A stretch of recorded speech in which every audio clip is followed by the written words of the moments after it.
Praise the lord. ప్రియమైన సహోదరి సహోదరులారా, ప్రభువైన క్రీస్తు నామంలో మీ అందరికీ శుభాలు వందనాలు తెలియజేస్తున్నాను.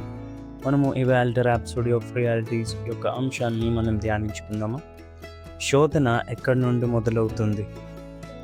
యాకోబు 1:14 ప్రతివాడును తన స్వకీయమైన దురాశ చేత ఇవ్వబడి ప్రేరేపించబడినప్పుడు శోధింపబడును. శోధన గురించి చాలామంది ఒక అపోహలో ఉంటారు. తమ చుట్టూ ఉన్న పరిస్థితులు, ఇతరుల ప్రవర్తన లేదా సాతాను కారణంగా తాము శోధనలో పడతారని భావిస్తారు. కానీ యాకోబు గ్రంథం ఒక ముఖ్యమైన సత్యాన్ని మనకు తెలియజేస్తుంది. శోధన మొదట బయట నుండి కాదు, మన హృదయం నుండి ప్రారంభమవుతుంది. అంటే ఏదైనా విషయం మనలో ఇప్పటికే ఉన్న కోరికకు, బలహీనతకు లేదా ఆకర్షణకు స్పందించినప్పుడే అది మనకు శోధనగా మారుతుంది. శోధన అనేది ఎలా పెరుగుతుంది? యాకోబు 1:15 ఈ ప్రక్రియను చాలా స్పష్టంగా వివరించారు. దురాశ గర్భం నుండి పాపమును కనును, పాపము పరిపక్వమై మరణమును కనును. దీన్ని సులభంగా అర్థం చేసుకోవాలంటే, ఒక కోరిక లేదా ఆకర్షణ మనలో పుడుతుంది. దాని గురించి పదే పదే ఆలోచించడం ప్రారంభమవుతుంది. ఆ ఆలోచన హృదయంలో బయలుపడుతుంది. చివరకు అది చర్యగా బయటపడుతుంది. ఆ చర్య పాపంగా మారుతుంది. కాబట్టి పాపం ఒక్కసారిగా జరగదు. అది హృదయంలో మొదలైన ఒక చిన్న ఆలోచన నుండి పెరుగుతుంది. అసలు యుద్ధం ఎక్కడ జరుగుతుంది?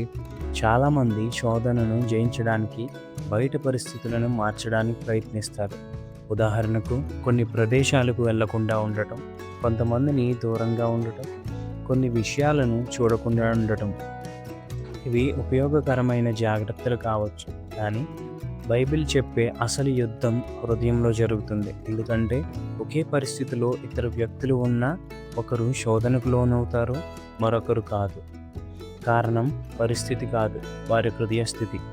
అందుకే సామెతలు 4:23 ఇలా చెబుతుంది: అన్నిటికంటే ఎక్కువగా నీ హృదయంను కాపాడుకుని, జీవధారాలు దానిలో నుండే పుట్టుకొస్తాయి.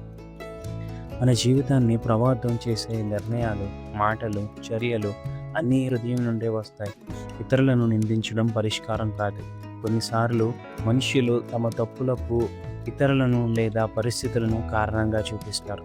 అతని వల్ల ఇలా జరిగిందని, ఆ పరిస్థితి నన్ను అలా చేసిందని, అవకాశం వచ్చింది కాబట్టి చేశాను అని ఈ విధంగా చేస్తారు. కానీ దేవుని వాక్యం మన దృష్టిని బయట ఉన్న కారణంపై కాకుండా మన హృదయంపైకి తీసుకువెళ్తుంది. కానీ దేవుని వాక్యం మన దృష్టిని బయట ఉన్న కారణాలపై కాకుండా మన హృదయంపైకి తీసుకెళ్తుంది. ఇది మనల్ని తప్పు పట్టడానికి కాదు, మనకు నిజమైన పరిష్కారాన్ని చూపించడానికి. ఎందుకంటే సమస్య ఎక్కడ ఉందో తెలిసినప్పుడు దానికి పరిష్కారం కూడా కనుగొనవచ్చు. శోధనపై విజయం ఎలా సాధించాలి? శోధనను కేవలం భయంతో లేదా మనోబలంతో జయించలేం. దేవుడు ఇచ్చిన మార్గం గలతీలకు 5:16 ఆత్మను అనుసరించి నడుచుకొనుడి, అప్పుడు మీరు శరీరేచ్ఛను నెరవేర్చరు. అంటే దేవుని వాక్యంలో సమయం గడపడం, ప్రార్థనలో ఉండటం, పరిశుద్ధాత్మ నడిపింపుకు లోబడడం, నీతియుక్తమైన ఆలోచనలను పెంపొందించడం. మీ మనస్సు దేని విషయాలతో నిండినప్పుడు తప్పు కోరికలకు స్థలం తగ్గిపోతుంది. ఈ బోధ యొక్క ముఖ్యమైన సందేశం ఏంటంటే, శోధన యొక్క మూలం కేవలం బయట పరిస్థితి కాదు, హృదయంలో ఉన్న కోరికలు. పాపం ఒక్కసారిగా జరగదు, అది ఆలోచనలతో ప్రారంభమై చర్యగా మారుతుంది. హృదయాన్ని కాపాడుకోవడం ఆధ్యాత్మిక జీవితంలో చాలా ప్రాముఖ్యమైన విషయం. ఇతరులను నిందించడం కంటే మన హృదయాన్ని పరిశీలించుకోవాలి. పరిశుద్ధాత్మ నడిపింపులో జీవించడం ద్వారా శోధనపై విజయం సాధించవచ్చు. సులభంగా చెప్పాలంటే, శోధన బయట కనిపించే విషయాల వల్ల కాకుండా వాటికి మన హృదయం ఎలా స్పందిస్తుందో దానివల్ల శక్తి పొందుతుంది. అందుకే దేవుడు మన ప్రవర్తనను మాత్రమే కాకుండా మన హృదయాన్ని కూడా మార్చుకోవాలి అని కోరుతున్నాడు. హృదయం దేవుని వాక్యంతో నిండినప్పుడు జీవితం కూడా దేవుని చిత్తానికి అనుగుణంగా మారుతుంది. అయితే ప్రియులారా, నాతో కలిసి ప్రార్థించండి. ప్రియమైన పరలోకపు తండ్రి, నా హృదయాన్ని పరిశుద్ధంగా ఉంచడానికి